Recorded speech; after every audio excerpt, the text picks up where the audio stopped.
If listening to Unforgotten has inspired you to create your own podcast, you're in luck. With Spotify for Podcasters, you can make your own podcast and share it with the world. And the Spotify platform makes it super easy to get started. With Spotify for Podcasters, you can record and edit podcasts right from your phone or computer. So no matter where you are when an idea hits, you're ready to start recording. Spotify for Podcasters makes it easy to distribute your podcast to Spotify and everywhere else podcasts are heard. Plus, you can do video podcasts and engage with fans through Q&A and polls. You can even earn money in a variety of ways, including ads and podcast subscriptions. And best of all, it's free. Download the Spotify for Podcasters app or go to www.spotify.com/podcasters and sign up for your free account to start recording and sharing your podcast with the world. This week on Unforgotten. Our first case that we're going to talk about today is the death of Richard Michael Harden Jr. Early reports state that he was last seen at or near Fabius coal mines. Because I've seen no confirmation that a dirt bike was actually found. Michael's family, of course, as I mentioned, didn't agree with the drowning determination. They believed Michael had been murdered by a group of 6 men. It was April 21st, 2016, when authorities responded to a small dirt road just off County Road 45. Upon arrival, they found a Chevrolet Cobalt and the body of 40-year-old Stacy Bales Sullivan. Stacy's relationship went from in a relationship to in a complicated relationship. I mean, how much time had passed and that car was still running? The only thing that can relieve that burden is fully confessing.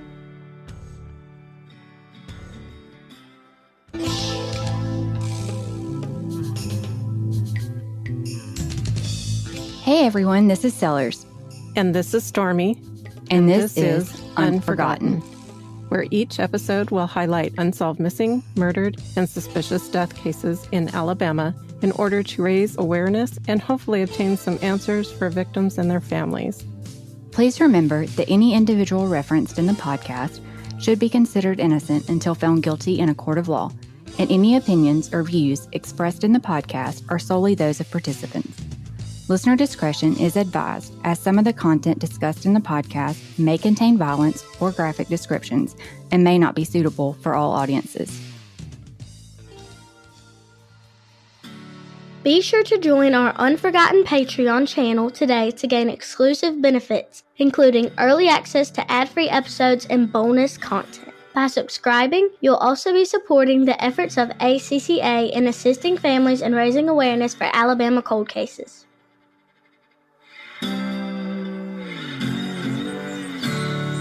And now for episode 21.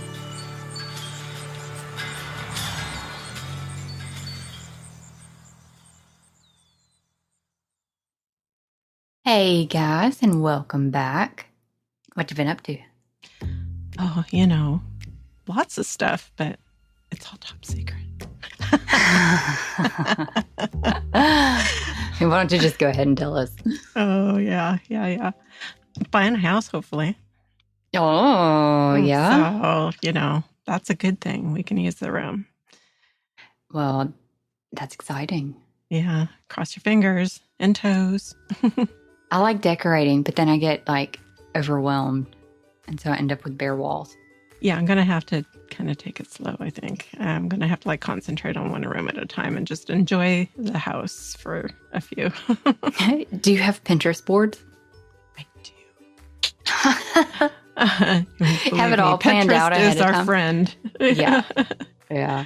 Yeah. How about you? Oh, working.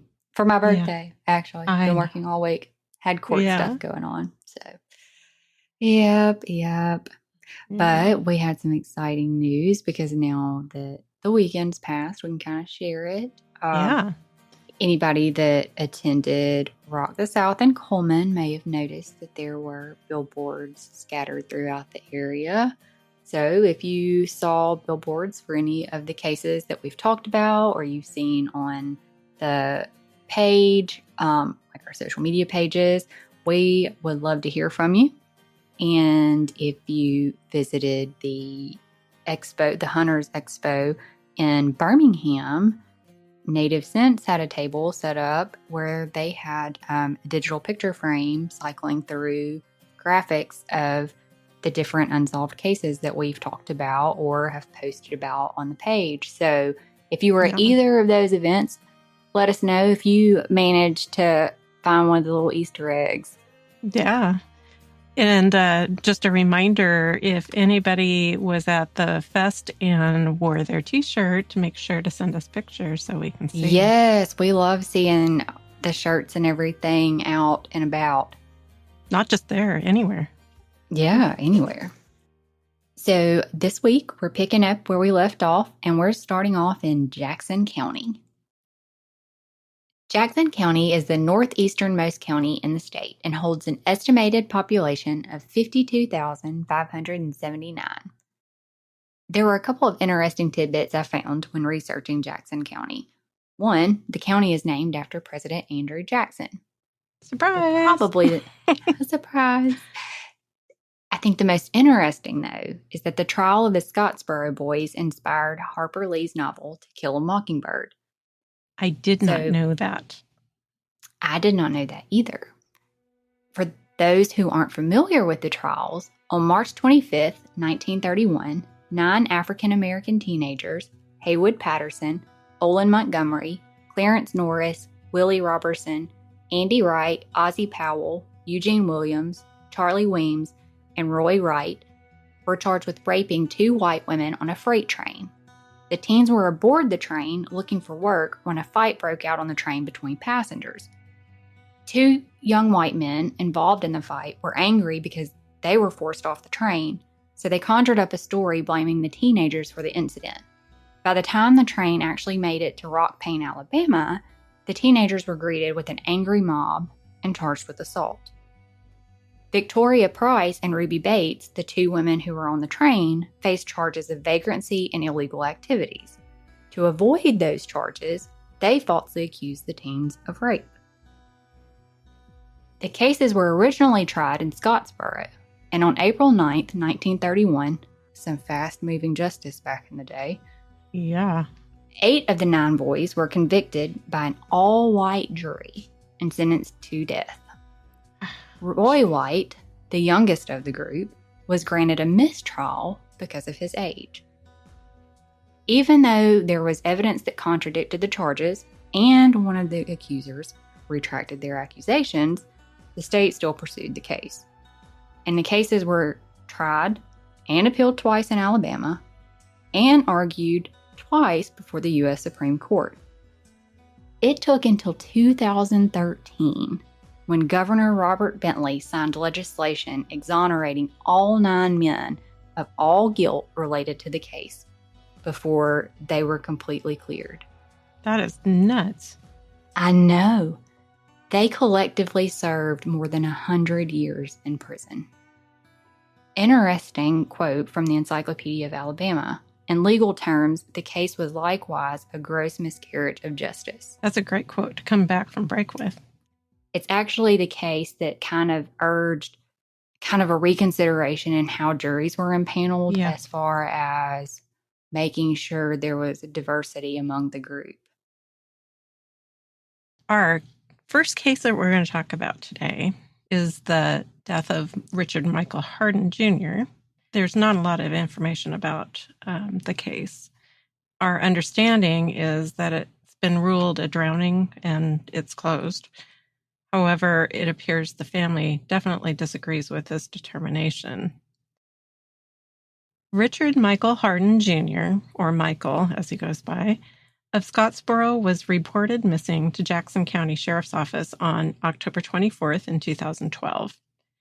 Early reports state that he was last seen at or near Fabius Coal Mines in Flat Rock, Alabama, early Tuesday morning, which would have been October 23rd.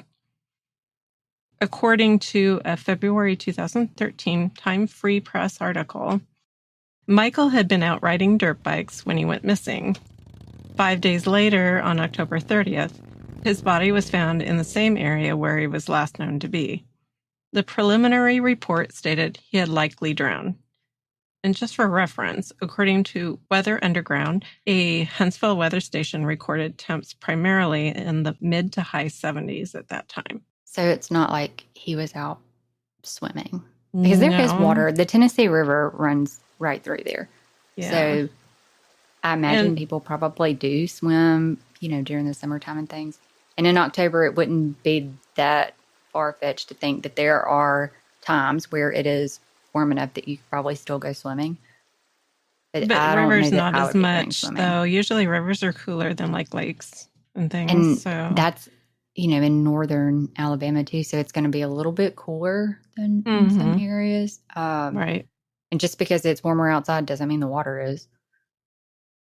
Something that was odd to me about this whole story, though, is I did see that one article that said that he was dirt bike riding, but there's no mention of whether he was by himself there. And I don't know that there's ever been confirmation that that's actually what was happening, because I've seen no confirmation that a dirt bike was actually found.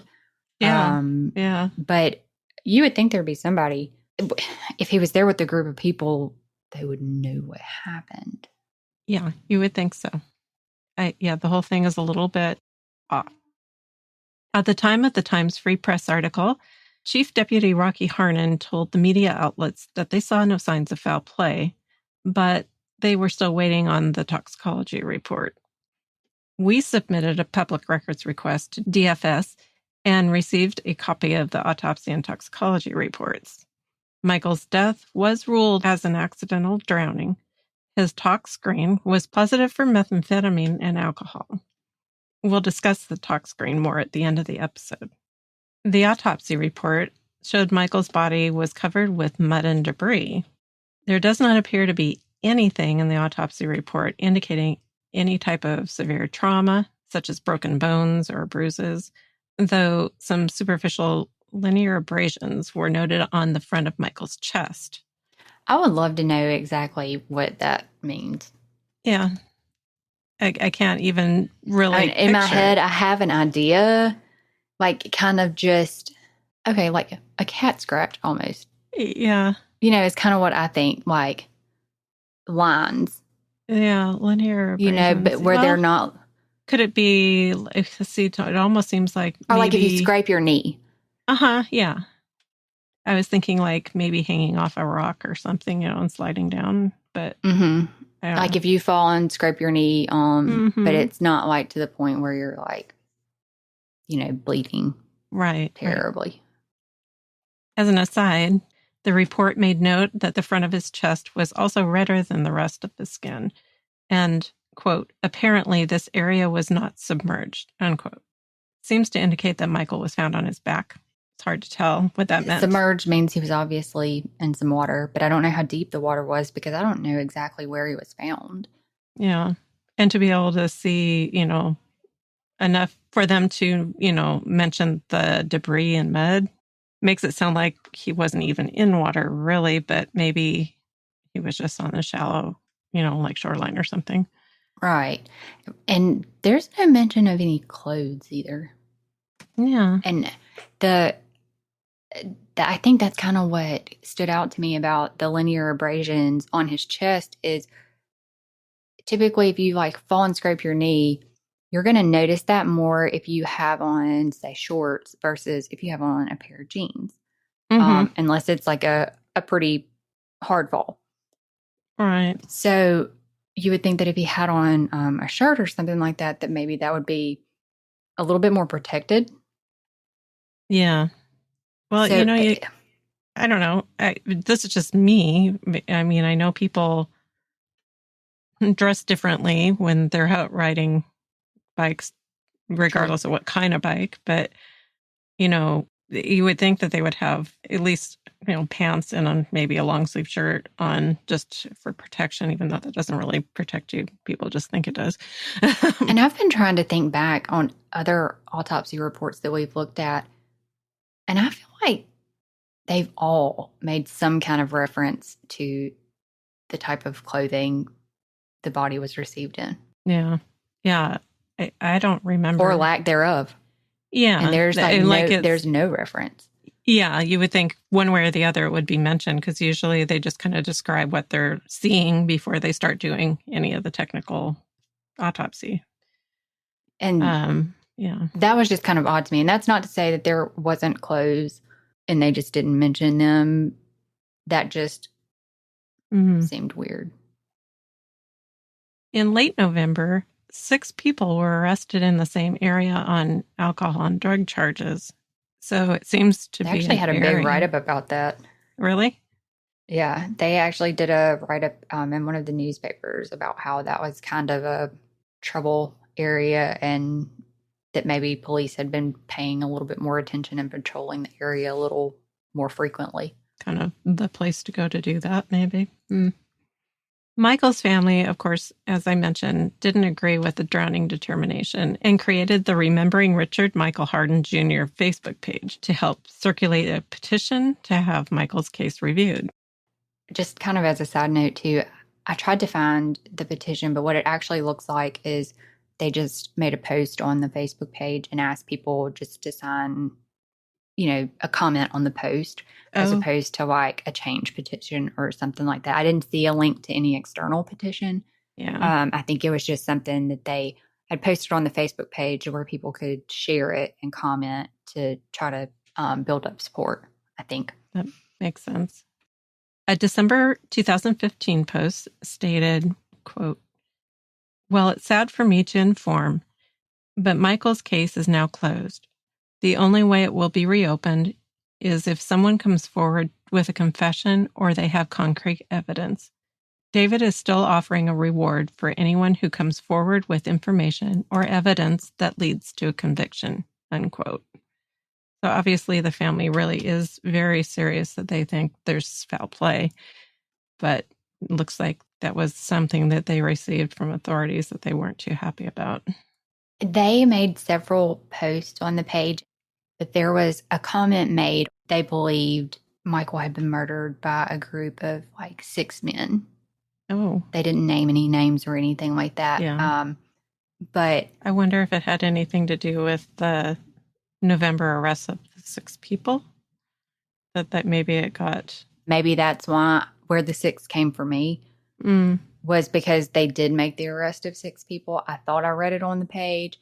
They did say, I know they said that it was a group of men, but I thought they put a specific number on it, and maybe I'm just misremembering. Okay. The page hasn't been updated since 2019, but according to the post, David, Michael's grandfather, was actively pushing for answers related to his grandson's death and continued offering a reward in the years after his death. Despite the family efforts, it doesn't appear that Michael's case was ever reopened.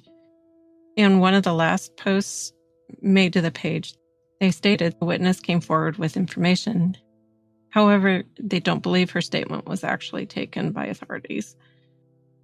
According to the post, the family believes Michael was murdered by a group of men, as we just said, who had not been arrested or charged, at least as of 2019. We did send an email to Jackson County Sheriff's Office requesting a status and any available records on Michael's case, but so far we haven't heard back, which is not uncommon, as you all know. I'm not sure that we will, but maybe. Yeah. Maybe. We've had a little bit of luck lately, so you never know. I don't know how I feel about whether I think he was murdered or not, but some of the things don't quite jive, so I can understand why the family would think that it was, not an accident. Yeah, looking at the autopsy reports and the toxicology reports, I think at first glance, everything seems to kind of line up with what they determined. But when you actually kind of dig into it, I'm with you that there are things that you kind of wonder about. Yeah. But sometimes weird things happen.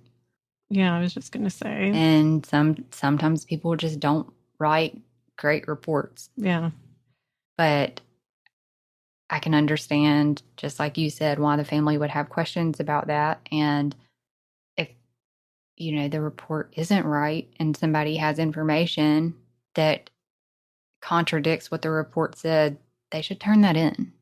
Absolutely. Of course, we'll give the we'll give you contact information at the end of the episode, but please, keep in mind if you remember anything from back then, if you were out dirt bike riding and remembered seeing Michael or anything related to it that you might think could have anything to do with it, make sure you get that into the authorities, or you can always send it to us if you're unsure if it's really something you should send in. We don't mind looking at it, but we'll forward it on. Our next case takes us across the Tennessee River and roughly 20 miles down the road to the Fackler community. It was April 21st, 2016, when authorities responded to a small dirt road just off County Road 45, prompted by a concerned landowner who reported an abandoned vehicle. To their surprise, upon arrival, they found a Chevrolet Cobalt and the body of 40-year-old Stacy Bales Sullivan. There were only a couple of vague news articles related to Stacy's death, and those came out basically when her body was found. And they contained no information about who Stacy was as a person or things that may have been going on in her life. So we turned to social media. Based on comments made across social media, Stacy was a caring and kind person who adored her 2 children, and it appears she was generally well liked by those who knew her. According to family members, Stacy was enrolled in nursing school and was set to graduate in May of 2016. I feel like we've heard a lot of people are enrolled in nursing school lately. It's funny. When I say lately, I mean, I don't mean it as in like we've just heard about it lately, but I feel like we've talked a lot about a lot of cases who are in nursing. Yeah. That it was actually the first thing I was thinking as you were saying that. And I think when we start looking at these things, when we start looking at the cases, things like this start popping out, and it's like, man, there are some like consistencies or like commonalities that kind of come out, and sometimes it's hard to ignore. It is hard to ignore sometimes, and you kind of wonder if you should start tracking some of the things that stand out. Yes, like white shoes. Like white shoes. From the outside looking in, it looks like Stacy's life was going well. But a look at her personal page gave us a different perspective. Sounds familiar, does it not? It does. Yeah. It happens a lot. Mm-hmm. And I think you can kind of look at the comments and see that those that were closest to her knew that things were going on. She had recently left a relationship, and I think that was an abusive relationship. Her family was concerned about her based on comments that had been left. They were offering support to her, but they were also saying they were worried. It was a long-term relationship based on things that were said. Also not the first time we heard that. On March 12, 2016, Stacy's relationship went from in a relationship to in a complicated relationship, which one friend responded, "Surprise, surprise. Let me guess. Scotty, maybe?" However, it wasn't long before that complicated relationship apparently ended for good. On April 11th, 2016, Stacy made a post. "Just went and seen the last 7 years of my life in one little storage unit. For the first time in 3 weeks, it's real. And for the first time, I'm truly shattered to the depths of my soul. I haven't cried or thought about it much because I've tried to be strong. But now it's too real and too painful. I've changed my number and everything, but dear Lord, I have never felt pain like this. The tears won't stop and I'm devastated. My heart and soul are broken and I feel like part of me has died." Just reading through the comments on that particular post, it's apparent that Stacy had a pretty wonderful support system and a family who loved her dearly. It's also obvious through the comments that they were concerned about her, like I said, and for good reason. Right. Because on March 28, 2016, just 14 days before Stacy made that post, Stacy filed a petition for protection from abuse in the Jackson County Circuit Court, requesting a restraining order against Scotty Peak. I have to say that it's frustrating when you read about these cases that they tried to get restraining orders. It feels like, I don't know, it feels like you don't want to tell people not to get a restraining order, but it feels like it's not helpful. And at the same time, it's a step in the legal process so that they can legally do something if they can intervene in time, but it doesn't seem like in these cases, because they're the cases that we're looking at, obviously they're cold, but it just feels like they aren't very helpful. Yes, and we're not pointing any fingers at anybody. This is just a general scenario, because oftentimes in situations like this, by the time the police get ready to do something about it or arrive to do something about it, it's too late. Yeah. There's so many times that you read about domestic violence situations that have turned fatal, and there was a restraining order. The piece of paper didn't save them. Right. And it is necessary because it does allow you that legal process to be able to do something, but it's still scary and it's still sad and it's heartbreaking. I agree. In the petition, Stacy alleged that on March 22nd, 2016, at 89 County Road 769 in Hennigar, Alabama, Scotty poured pickled egg juice, pepper juice, shampoo, conditioner, and cough syrup all over her before hitting and kicking her. According to the paperwork, Stacy did file criminal charges in Jackson County related to the incident. In a space provided for genuine fear of further abuse, Stacy wrote, "I am scared, and he threatens me, gets mad all the time, and slings me around, tears all my personal property up." She requested the court issue a restraining order against Scotty and order him to cease any physical or violent contact with her or her property. She also requested the court give her temporary possession of the 2010 Chevrolet Cobalt that was owned in both their names. Just one day after Stacy's Facebook post about seeing her belongings in storage. Keep that car in mind. Unfortunately, neither party appeared on the April 12, 2016 date, though the notes in the case action summary indicate that about an hour after that scheduled hearing, Stacy contacted the clerk's office and stated she had been unaware of the court hearing as the notice had been sent to her mother's address, which was not checked daily. It appears the court offered to let Stacy come in later that day, but Stacy contacted the clerk's office a little later that afternoon and stated she couldn't afford to put gas in her car to make it to the courthouse that day. The hearing was ultimately rescheduled to May 10th at 1:30, which she never made it to. Stacy's Facebook page consisted of mostly quotes and photos that she identified with, and a few personal posts scattered here and there, and pictures of her children. She continued to be active until April 20th, 2016, which is the day that life for Stacy's family would forever be changed. So when I was looking at that case action summary, it looks like there's several orders that are actually, it says e-filed, but you can't see those, which is odd to me because they're e-filed. They should be publicly available. They're not. But one thing that stood out to me was when they rescheduled the court hearing from that April date to the May date, they apparently sent the notice out for personal service, which means it probably went out with the sheriff's office. Not the sheriff specifically, but somebody from the sheriff's office. Stacy was served her notice according to the case action summary on April 20th. Scotty was served his notice on April 21st. It says those also were e-filings where they filed the notice of service. Those aren't available to the public either, and I really would like to see those because I would like to know what time did they serve Stacy that notice? Right. Did she sign for it personally?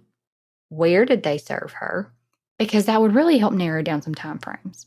It sure would, yeah. And obviously, somebody from the sheriff's office would have seen her. That's a very good point. And the chances are they would have also had Scotty's notice with them too.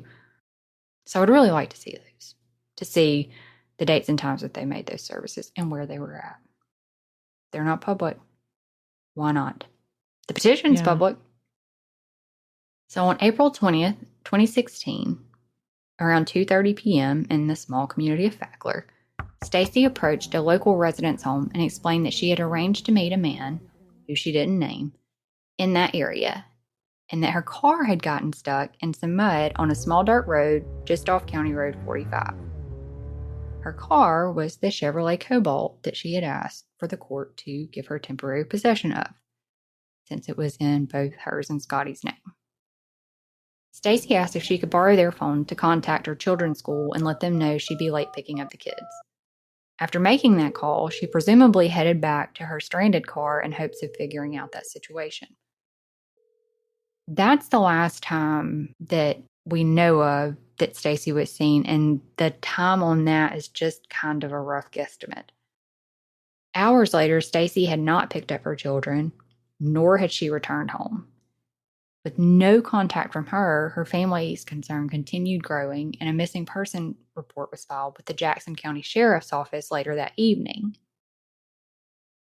Unbeknownst to the family, just prior to the filing of that report, Jackson County had actually received a call from a landowner in Fackler around 8 p.m. I think their articles that I read said somewhere between 7:30 and 8, reporting an abandoned car. When authorities arrived, they discovered Stacy's Chevrolet Cobalt still running and still stuck, along with signs someone had unsuccessfully attempted to extricate the car from the mud. According to family members, there were footprints and tire tracks in the area around the car, along with handprints on the outside of the car. That's really crazy that the car was still running and all of that around the car. I mean, how much time had passed and that car was still running? I guess we don't really know, but... It was before school got out at least, because she called to let the school know that she was going to be late picking up the kids, so we know it was at least then. That's true. And we don't know what time she got there before then. But if we knew what time she got served and where she got served at, that would help. That would roll it down a little bit. Yeah, narrow it down. Unfortunately, it wasn't just Stacy's car authorities found. Roughly 500 to 600 yards away from the Cobalt, near the adjacent railroad tracks, they discovered Stacy's lifeless body laying face down in the mud and partially disrobed. Reports emerged about a former boyfriend of Stacy's being arrested on the same evening she was found. However, officials stated that the arrest was related to an outstanding warrant on a domestic violence charge and unrelated to Stacy's death. They've never released the name of that former boyfriend. But yeah, I was just going to ask if we did, because I noticed that wasn't in here. That wasn't in your notes. And no, they did not. I could speculate, but I probably shouldn't. Yeah. But it's not listed in any of the articles that I read. Yeah. To date, officials have never confirmed the identity of any individual with Stacy on the day of her death. It took a year for Alabama Department of Forensic Sciences to complete the autopsy, and the findings raised some questions. The toxicology report indicated that a large amount of methamphetamine was found in Stacy's system, leading the medical examiner to conclude that drug intoxication was likely the primary cause of death, with potential asphyxiation due to the fact that she was laying face down in the mud and probably wouldn't have been able to move herself. Yeah. I mean, that does happen. That's why when they know that somebody, well, it's just the same thing. If somebody's sick or unconscious, it doesn't even have to have to do with drugs, but they want you to lay the person on their side so that they don't aspirate. Yeah, so they don't aspirate. Would tuck it to keep them from rolling face forward. And kind of what I got from reading the autopsy report was almost that the level of intoxication would have been such that she would not have been capable of moving herself or adjusting herself so that she would have been able to breathe. Assuming that was the only cause. Yeah. The interesting thing to me, with such a high level of drugs in her system, I wonder what she sounded like when she talked to the school. Yeah, or the neighbor, or not the neighbor, the resident. Yeah. Her family says that she didn't use drugs. And, sometimes we hear that and people don't always want their family members to know what they're doing. Mm-hmm. But when you look at her autopsy report and the general examination and findings, there's really not anything there that leads me to believe that she was a habitual drug user or anything like that. It actually, I think explicitly says there's no track marks or needle punctures or anything like that. Yeah. The examiner also explicitly noted a concern for potential sexual assault, given that Stacy was partially undressed, her pants and shoes had been removed. And they further noted the appearance of dried blood both inside and outside of the vagina. Now, what was interesting was that they commented the examination of the genitalia and anorectal region does not reveal evidence of significant trauma. It doesn't say there wasn't trauma. It just says there was no evidence of significant trauma. Yeah. Blood has to come from somewhere. And they didn't mention like natural body fluids like her cycle or anything like that. No. And there was no mention in the autopsy report of any sanitary products on the body whenever they received it. Yeah. So blood has to come from somewhere, and the fact that it says there's no significant trauma, I mean, maybe that's reading too much into it, but you have to read what's on the page. Right. And if you take the totality of what they've reported, that does leave it open for interpretation a bit, I think. It does a little bit. Because of the numerous contusions and bruises, the state of partial undress, and the location of Stacy's body, the examiner left Stacy's manner of death as undetermined. One of the comments in the autopsy report said, alternatively, persons highly intoxicated with methamphetamine may often exhibit bizarre behavior, including inappropriate undressing.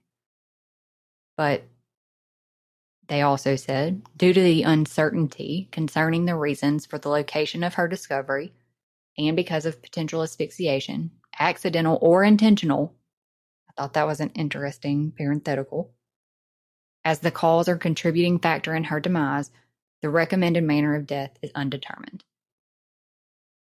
I feel like there is enough in the opinion to raise questions. Absolutely. It's a much more detailed opinion than what was in Michael Harden's opinion. Yeah.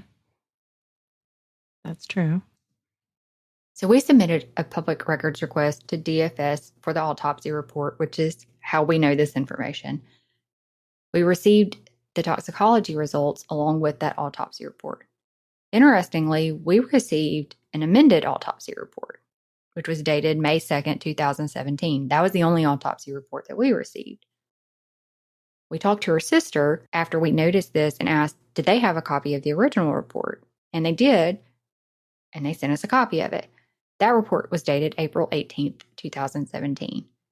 And just a quick flip through of it, it doesn't really look like there's anything in it that warranted an amendment, but we're still going through it to compare the documents. There's several pages in here, and there's a lot of words, so it's going to take us a little while to kind of compare those two.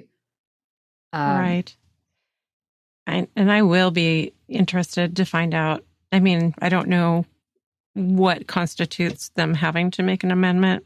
Was there just a misspelling, or, was there a finding that was different? I haven't been able to find anything yet, but I just kind of scanned through looking at like beginning and end words to see if they lined up on the same part of the page. Yeah. Seems like a long time afterwards to make an amendment, though. And I just want to note, too, the examiner did not say that Stacy had been sexually assaulted. They said they were concerned about sexual assault. Sure. They said the condition of partial undress remains disturbing and is concerning for, but not proof of, sexual assault of the decedent at the location of her discovery or elsewhere. And I guess, they were very, very pointed in what they say. They were very specific, I think. I think they were careful about what they said, the examiner, in writing this report, to make sure that what they meant was what they wrote. Mm-hmm. Yeah. Yep. You can read between the lines, but officially it says what it's supposed to say. And I mean, the parentheticals are in there to make sure, I'm not saying this happened. It's not proof, but there's a concern for that. There's the potential asphyxiation.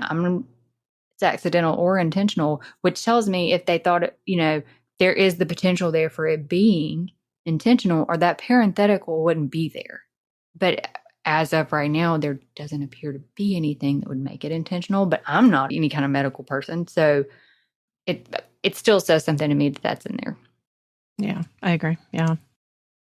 According to both reports, fingernail clippings and specimen for forensic biology were obtained. And these aren't the specimens that they use for the toxicology report, because that's listed separately. It says blood, vitreous, humor, and liver for toxicology, and then it lists specimens for forensic biology. There's no indication that any of these items were sent for further testing and analysis. So I sent an email to DFS requesting confirmation.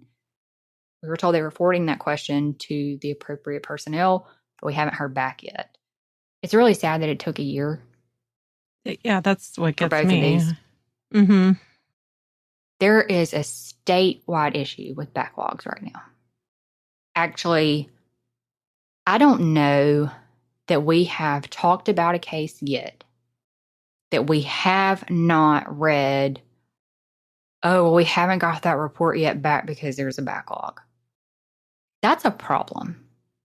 Yeah, 100% that's a problem. I mean, there's been a backlog since at least the 90s. I was just going to say, how long, does that go back? I mean, it seems like we hear that too much.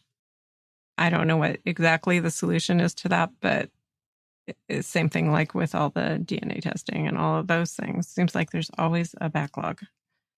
If there is not funding for the personnel to do this, what I would like to know, what is the issue?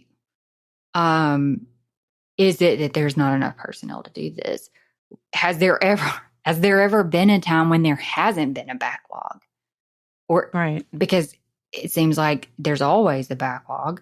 And if there has been a time, how do we keep running up on these backlogs? Or is it kind of an excuse for, oh, there was a delay in us sending this off? It's really frustrating because this could be resolved. There are outside resources. There are third-party laboratories. There are organizations that provide funding for those testing, or to use those outside laboratories. And there are, for DNA, there are forensic genealogists. There are all kind of resources that could be utilized to get caught up on this backlog, which seems like that would be the smart thing to do if you just utilize them. But it seems like there is a problem at the moment with the agencies and DFS maybe working together. And I'm not blaming the agencies on this, because from what we're hearing, it's not on the agencies. And I'm going to end up on a soapbox. Go for it. It just makes me mad, because it's causing families to have prolonged stress and grief, and it could all be resolved. It could also help clear the backlog. It could help so many things if a plan was put in place to help, mitigate this backlog.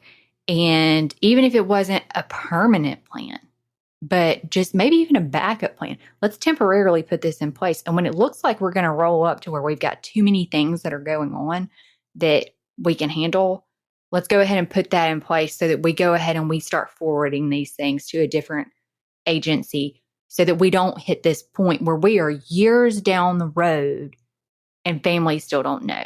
When you've got families that have a missing loved one and they are still waiting 3 years later to find out whether or not a body that's been found is their loved one, that is not right. No, I'm 100% behind you on that. I mean, like you said, yes, we expect time to pass, but years, no. No. Years is ridiculous.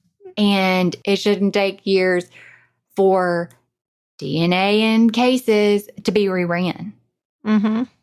Yeah. Like just to update it or whatever, like check it again. That's why it is handy to have these other resources that can do that Season of Justice provides funding. If the problem is a budget issue and you don't have the funds to do this, then you reach out to somewhere like Season of Justice or Cold Case Initiative, whose really main goal is to help provide funding to agencies to be able to do this third-party testing, to help get this stuff out so that it's not just sitting there. Absolutely. A lot of agencies are partnering with other organizations to, just further that cause. So there's too many options out there for this still to be happening, in my opinion.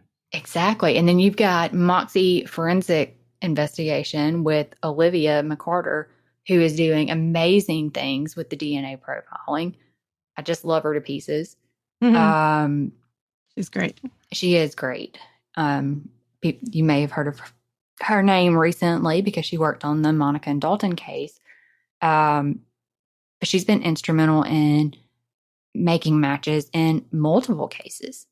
And she will help you with the funding. You just have to reach out to her. And she's been working with Mobile County Sheriff's Office for a while now. The resources are there. You just have to ask for them. And I guess the reason that I got all off on this tangent is because it looks like there was evidence that was taken in Stacy's case at some point, but it doesn't appear anything was ever done with it. It could have been, what it appears. But nobody knows. Her family doesn't know because I checked with them too.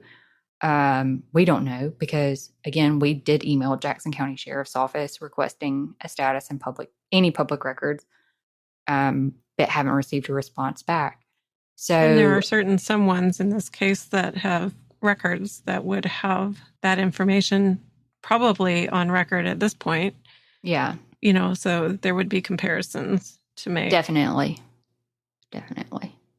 And, going back to the opinion that the medical examiner had, obviously the potential for the sexual assault had something to do with the examiner leaving the manner of death as undetermined.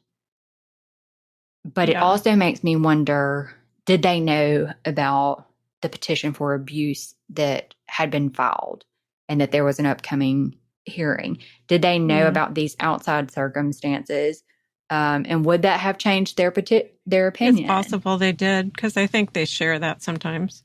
Yeah. I guess maybe if it's unknown, because, as of right now, I guess the only way that we really know that somebody else was there besides Stacy is the fact that there was a witness who said that Stacy said she was meeting somebody there. I don't know that there was an eyewitness that could say that there was anybody there with her besides her. There is good circumstantial evidence with the footprints all over the place around the car. True. Yes. They should be able to look at that to tell, was it her shoes? And I don't know whether they found her pants or her shoes, because that's not mentioned in the autopsy report. Yeah. And we didn't get any reports about that. I would like to know I don't know how the drugs metabolize in the system. If you can tell when drugs were taken, like how long the drugs have been in the system. Also wondering if she was asphyxiated purposely, not just fell in the mud and couldn't breathe, but if somebody held her face in the mud. If that's the case, I wonder if there was any indication of any kind of pressure or prints or anything noticed, like on the back of her head. It probably was easily overlooked if they weren't looking for it. Right. And her family did say that she was also covered in mud because of where she was at. Yeah. Talking about, you would like to know, could you tell when she had taken it? I asked our good friend Michael about it. He said that I sent him the reports to look at. He said just with the reports, he didn't have enough information to speculate. And I probably should have asked him if he cared if I said this, but sorry, Michael. Michael's great. He won't mind. And he said there's a variety of factors that would influence that calculation. One of the most important pieces would be the ratio of methamphetamine to amphetamine in what they actually took.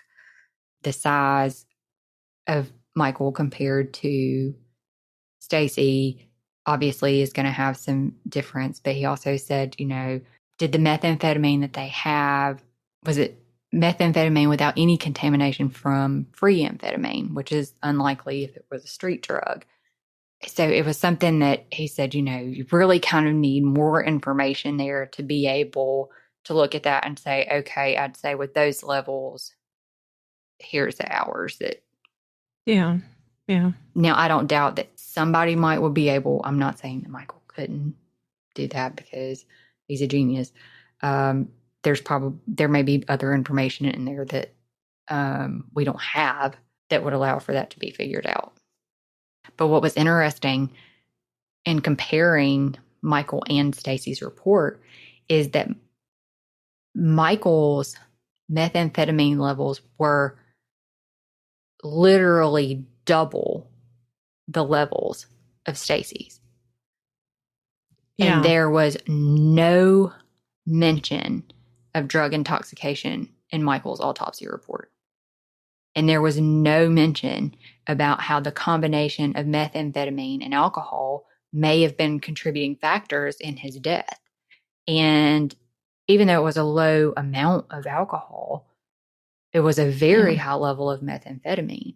And I think it's very odd that there was literally no mention of how that could have played in as a factor. Yep. It's really bizarre that it would have played into Stacy's, but it wouldn't have played into Michael's. It in no way would have into his, because it's not mentioned. Right. Yeah. Why isn't it mentioned? So I guess that's the $1 million question, huh? That's another one of those questions. And I'm not saying there's anything bad about it, just that could be a contributing factor to it. And it got left out. And the report was written June 20th, 2013. And his toxicology report was done April 26th, 2013. So that was already received months before the actual autopsy was performed. Again, months after he was found, although slightly less than Stacy's. Obviously, the backlog wasn't so bad at the time. Bugs me. Oh, there was also on Michael's photographs, fingerprints, blood, and liver for toxicology, and specimens for forensic biology are obtained. What are these specimens for forensic biology that they keep obtaining? Well, and I guess that's the frustrating thing, because they have the information to test, but they don't say that they did, or they don't mention that they have information to test, but they did, but they still don't report it. So it leads a lot to the imagination. It leaves a lot of unanswered questions. I guess, we are working on cold cases, and there's a reason they're cold. But it does get frustrating to read this. Yeah. I think probably one of the most frustrating things for families, even if a case is exactly what it looks like, it's frustrating for families whenever really they just want somebody to talk to about the questions that they have. Right. Yeah. And they don't have somebody that they can talk to that, maybe has the patience to sit down and answer those questions. I'm not saying that that's always the case, because I understand that sometimes it doesn't really matter what you say. It's a hard thing to accept. Yeah. In those cases, and that maybe sometimes people aren't really willing to accept that. And it's a process. There's steps to that. So, but a lot of it, most of the time, is that really they just need somebody to take the time to sit down and answer the questions that they have, because it's the not answering and not finding time to sit there and do that makes them feel like there's something that's not being said. As far as Stacy's case goes, her manner of death has been left as undetermined, and her case has been essentially closed. Really, I think the only thing that's going to propel that forward any more is if somebody comes forward. Right. So we talked to Stacy's sister, Judy, and asked her if there was anything she would like to say. To anyone who has any information, we urge you to please come forward, as you could be the missing piece to this puzzle. And the person who was with Stacy when she took her last breaths, who feels that heaviness weighing on their conscience every night. The only thing that can relieve that burden is fully confessing. My sister was a kind person to her core. She did not deserve the in excess of 200 contusions and abrasions that the autopsy revealed. And while her manner of death was labeled as undetermined, it is clear to her family, friends, and loved ones that someone was determined to take her life.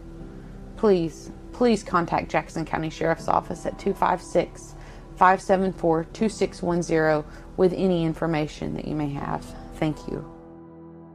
We also wanted to be sure to recognize that it's possible that we have listeners who could feel unsafe in a relationship or know someone in their life who is.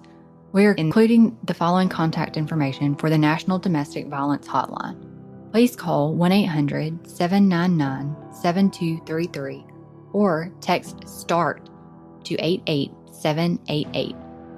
Everyone deserves relationships free from domestic violence. Judy mentioned the Jackson County Sheriff's Office number, but we wanted to mention that Michael's contact information is also with the Jackson County Sheriff's Office, and that number again is 256-574-2610, or an anonymous tip on their website, which we'll include in the description. Since Alabama Cold Case Advocacy's creation, we have dedicated innumerable hours to researching and networking in an effort to provide the largest platform we can to the cases we share. We shoulder all associated expenses with Alabama Cold Case Advocacy out of our own pocket, including the subscription fees for researching and production of the Unforgotten podcast to provide a cost-free avenue for the victims' families of those cases.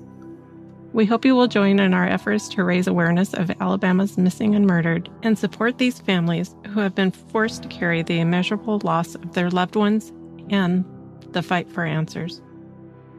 If you appreciate our mission and you are inspired to make a donation, your extra support will enable the ACCA to continue our research, share the cold cases, and help those families know that they are also unforgotten. Unforgotten is an Alabama cold case advocacy podcast recorded in conjunction with Riverside FM, hosted and distributed by Spotify for podcasters, available on your favorite podcast platform. Intro music for the show was created by Principles of Uncertainty, who also mixed and mastered this episode. Content and production is by Sellers Stormy. Artwork by Sellers. Credits for music, sound clips, special mentions, and any source referenced in our podcast can be found in each episode's description. We hope you will join us on all the major social media sites and continue to raise awareness of our Alabama cold cases. Until next time, thank you for listening, and remember, justice may be delayed, but the victims and their families remain unforgotten.